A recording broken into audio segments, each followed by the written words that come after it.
केंद्र सरकार की ओर से लाया गया नारी शक्ति वंदन अधिनियम विधेयक लोकसभा में बुधवार को पास हो गया। इसके बाद राज्यसभा में भी इसके पास हो जाने की उम्मीद है। राष्ट्रपति की मंजूरी के बाद यह कानून भी बन जाएगा, लेकिन इसके अमल में कई सारे पेच हैं। कुछ लोग तो यहाँ तक दावा कर रहे हैं कि भले यह विधेयक जल्द ही कानून बन जाए, पर इसे लागू होने में अभी 15 साल लग सकते हैं। आखिर इस दावे के पीछे सच्चाई क्या है?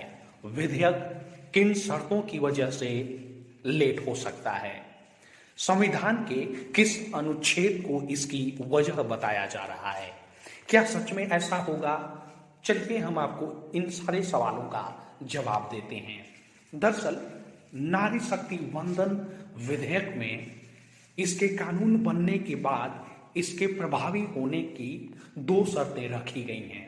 इसके मुताबिक महिला आरक्षण विधेयक पास होने के बाद होने वाली जनगणना के बाद ही लागू होगा। कानून बनने के बाद होने वाली जनगणना के बाद आरक्षण लागू करने के लिए नए सिरे से परिसीमन कराना होगा। परिसीमन के आधार पर महिलाओं के लिए 33% सीटें आरक्षित की जाएंगी। यह महिला आरक्षण 15 साल तक जा सकता है।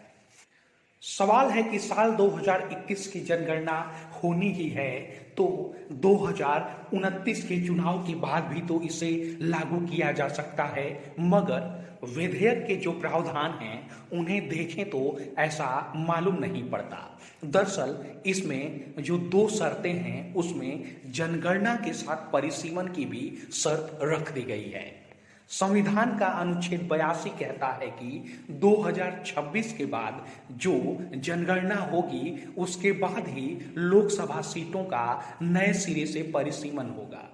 ऐसे में 2026 के बाद 2031 की जनगणना होगी, इसके बाद ही परिसीमन हो सकता है। आर्टिकल 82 कहता है कि हर जनगणना के बाद लोकसभा और राज्य विधानसभाओं का नए सिरे से परिसीमन होगा। हालांकि 1971 के बाद लोकसभा सीटों के नए सिरे से परिसीमन पर रोक लगा दी गई। इसमें कहा गया कि 2026 के बाद जो सबसे पहली जनगणना होगी उसके बाद ही पहला परिसीमन किया जाएगा। इससे पहले तक 1971 की जनगणना के आधार पर ही राज्यों की सीटों का कोटा चलता रहेगा।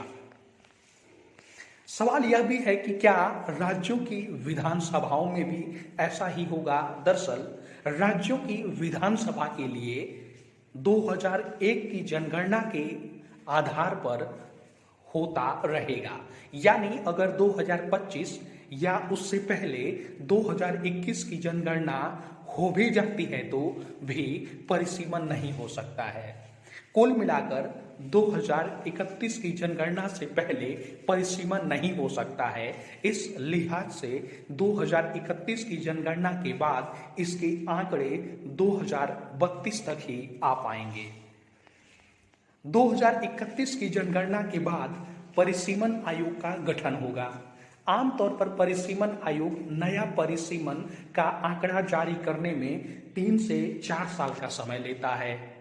जैसे 2001 की जनगणना के बाद जुलाई 2002 में परिसीमन आयोग का गठन हुआ।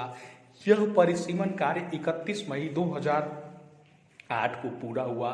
इसके बाद से राज्यों में नए परिसीमन के आधार पर चुनाव हुए। इसी आधार पर अब विशेषज्ञ कह रहे हैं कि अगर पिछले अनुभवों के आधार को देखा जाए तो ऐसा हो सकता है कि साल 2039 के लोकसभा चुनावों से पहले तक इसे लागू नहीं कर पाएंगे। 2008 के महिला आरक्षण विधेयक में ऐसा कोई प्रावधान नहीं था। अगर विधेयक पास होता तो उसके बाद होने वाले चुनाव में 33% सीटें महिलाओं के लिए आरक्षित कर दी जाती। लोकसभा में बोलते हुए भाजपा सांसद निशिकांत दुबे ने कहा कि यह देश संविधान से चलता है। संविधान के अनुच्छेद 82 में कहा गया है कि 2026 तक सभी चीज़ों को हमने फ्रीज कर दिया है। सरकार इसे तुरंत लागू करती है तो यह मामला सुप्रीम कोर्ट में जाएगा और कोर्ट इसे असंवैधानिक करार देगा। उन्होंने कहा कि सरकार संवैधानिक तरीके से सब कुछ लागू करना चाहती है। इस विधेयक को पहले की सरकारों की तरह लॉलीपॉप की तरह घुमाना हमारा मकसद नहीं है।